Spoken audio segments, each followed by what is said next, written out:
ҳаҷми қарзи андоз дар вилояти хатлон ба 176 миллиону 147 ҳазор сомонӣ расидааст ки аз ин 116 миллионаш қарзи мушкилситон ҳисобида мешавад. дар ин бора абдурозиқ солиев муовини сардори раёсати андози вилояти хатлон хабар дода гуфтааст дар вилоят 6160 соҳибкори инфиродӣ тибқи шаҳодатнома фаъолияткунанда, 12260 андозсупоранда ҳамчун шахси ҳуқуқӣ, 26203 соҳибкори тибқи патент фаъолияткунанда ва зиёда аз 58 ҳазор хоҷагии деҳқонӣ ба қайд гирифта шудааст.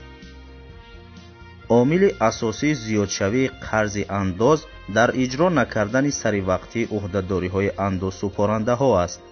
аз ҳама бештар қарздорӣ дар шаҳру ноҳияҳои бохтар, кӯлоб, кушониён, вахш, ёвон, восе, мирсаид алии ҳамадонӣ, темур малик, данғара ва фархор мавҷуд аст.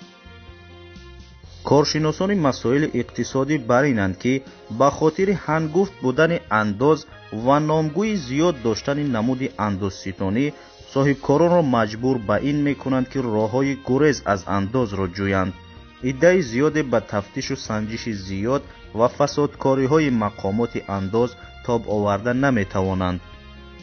илова бар ин буҳрони иқтисодии ҷаҳонӣ домангири соҳибкорон аст, бинобар беш аз пеш соҳибкоронро муфлисшавӣ ва ба қарз ғӯтидан таҳдид мекунад.